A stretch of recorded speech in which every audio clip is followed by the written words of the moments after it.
Hello lovely crafters, welcome to Zuzu's Petals. I'm Annie and this is my online space where I share my quilting, crafting and snippets of our life here on our small holding in Northumberland. I'm a pretty new quilter and crafter, so if you're new here, welcome, so am I.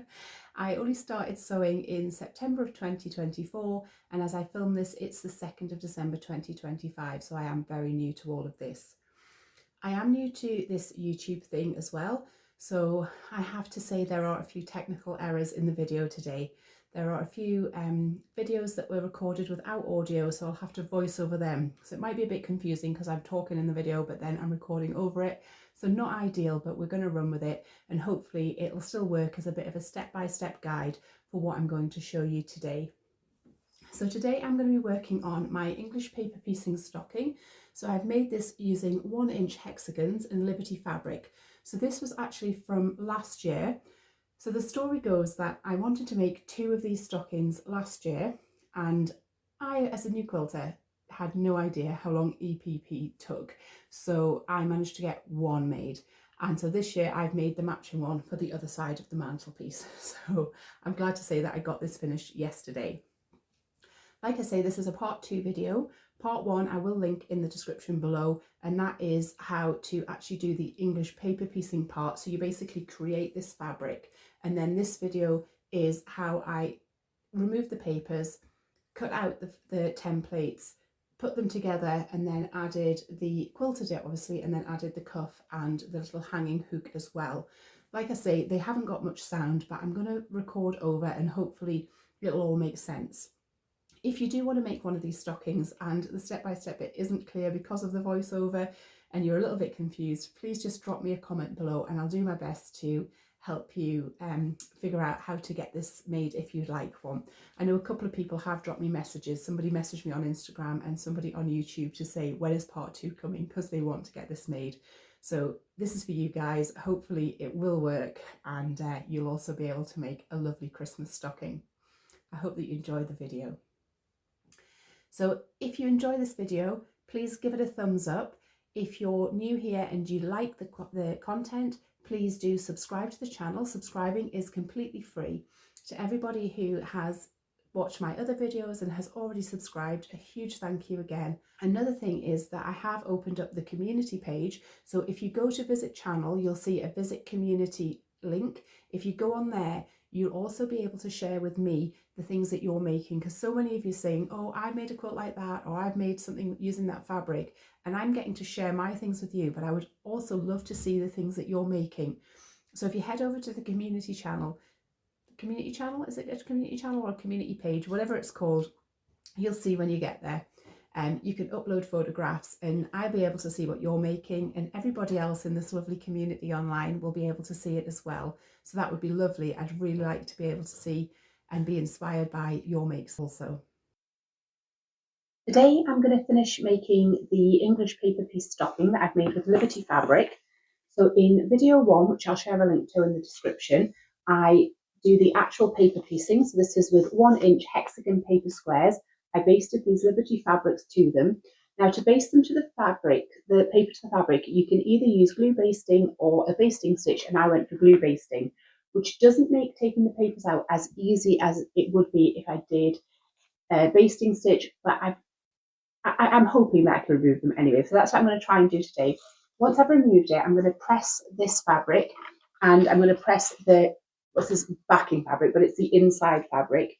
And I'm going to press it with some fusible interfacing just to make sure that everything stays nice and smooth when we get ready to quilting it. So if you are going to make this, you are going to need some fusible interfacing. And then I've got my piece of wadding as well. And I've also got some tape. So I'm going to mark on just plain diagonal sewing. And I think the other one, yeah, I just did one direction. So it's really quick and easy once you get to this stage. The EPP bit takes a long time, but you can quickly put the stocking together. What you will also need is a stocking template. So this one came with the kit that I got, but you could easily just draw, hasn't got a toe, has it? You could easily just draw a stocking shape or you could probably find one on the internet, like on a colouring page or something, and just make it the size that you want it to be. This actually came with 2 pieces, so you are going to put them back to back on your fabric so that when they come together, they'll sit together correctly. So that's what I'm going to do today. I'm going to talk you through how I go about constructing this stocking, and hopefully if you're making one too, you've got plenty of time to get one ready in time for Christmas. So first, I'm just going to carefully start removing the papers. So some of them are already coming a bit loose. I'm going to start with them. And this is where I can tell how much I didn't miss the paper edges. So I did say in the first video, it doesn't matter if you catch them a little bit, but I am wanting to do more EPP work. So if I can save as many of these as possible, that would be great. So I'm just peeling back the edges from the glue basting and then removing carefully and slowly, paper at a time, collecting them into this little bowl. I do have a little mini plastic project bag that I'm going to put these in upstairs, and I'll keep those collected. So I'll show you how to take a paper out from the middle bit. So I'm just going to lift up the edges of the fabric gently. And already I think that I've been better this year than I was last year, because last year I definitely had sewn further into each of them. And I'm just gently removing each of the papers like this. So it is a bit of it's not the most exciting part of the process, but it is an essential part of the process. So again, some of them had already started to come away, and you can see where I've just slightly caught the edges when I've been sewing.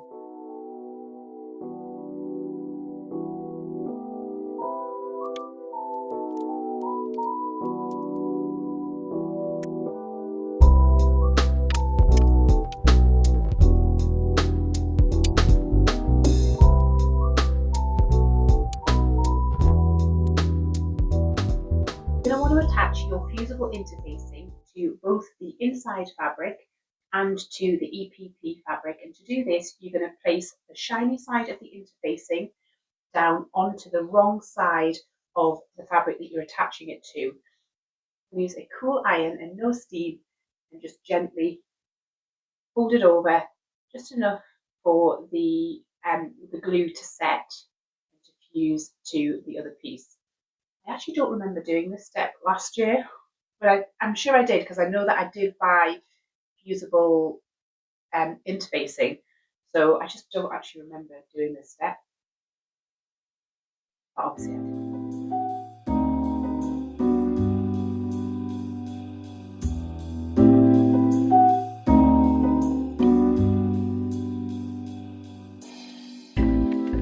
Okay, now to sandwich it all together, what you're going to do is have your inner fabric, and you're going to face that right side down first, and then you're going to add your wadding,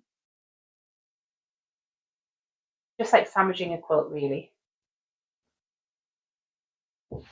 Wadding's been sort of shoved in a cupboard as a small offcut, a bit creased, and then you're going to put, make sure everything's lined up, stocking fabric, your EPP fabric on the top. There, good. Everything's nice and smooth, and then we're going to just pin all 3 layers together. That'll be sufficient. And the next thing we're going to do is we're actually going to mark on the quilting lines before we actually cut around the shape of the stocking. So to do this, I use this very thin masking tape, and I need my ruler, so bear with me while I find it. There we go. Not in a sensible place. So you're going to want to mark a nice diagonal line. So start from one corner to the next. I'm going on a 45-degree angle there. I'm going to mark one across, and then just depending on your spacing, I'm going to check with my old one what I did. The pattern says to sew in both directions, but I actually only did in one direction, which you can catch on there on this one. So to match, I'm going to do this. I think I was in so much of a rush last year, but I haven't missed that it was only quilted in one direction, so I'm going to be fine with that. I'm just going to use this thin tape to mark up my angles, my lines. However, if you've done this kind of quilting before, crosshatch quilting, you'll know how you do this.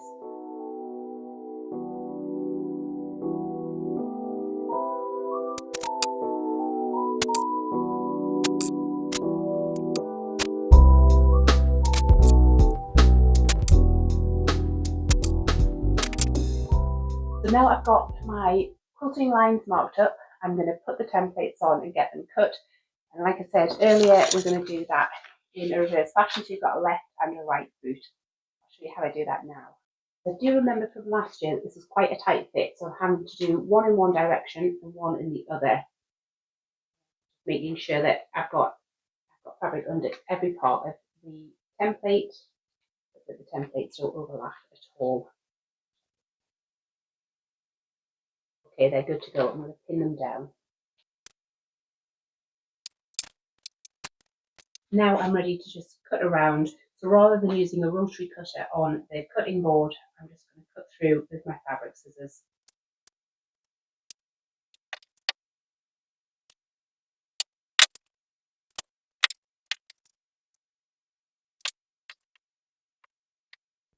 So here's where the audio broke. So I'm going to just voice over this bit.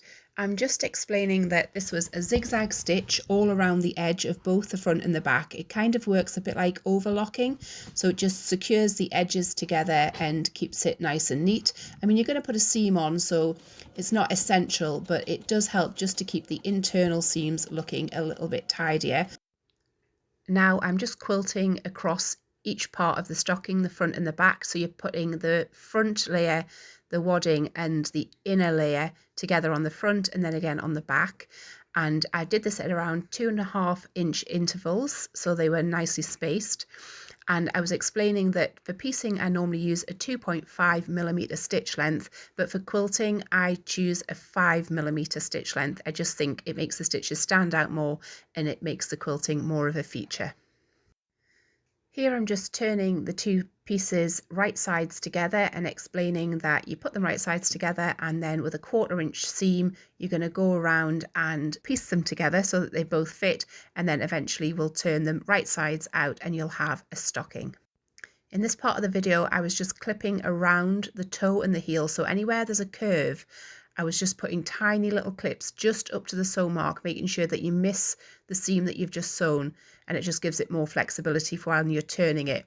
Although as you can see here, I still had quite a bit of difficulty getting it to turn the right way out, but I look pretty happy with myself. I was pretty pleased with the shape and the way that it had turned out, and I thought it was pretty much as good as the stocking I made last year. Just needed a few little thread stitching off, clipping off at this point, and there I am just showing the quilting with the 5mm length stitches.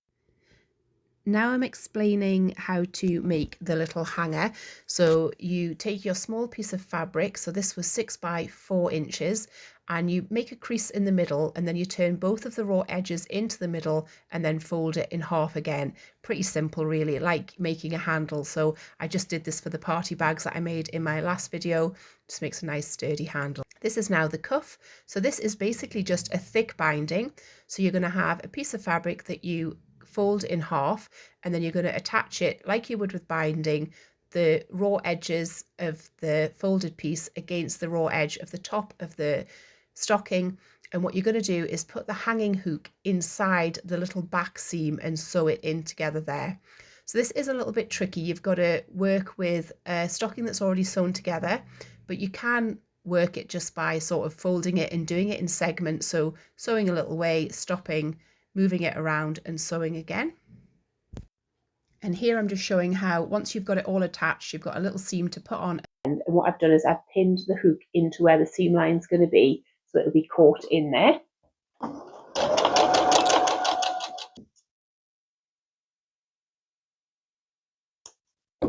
It's ready.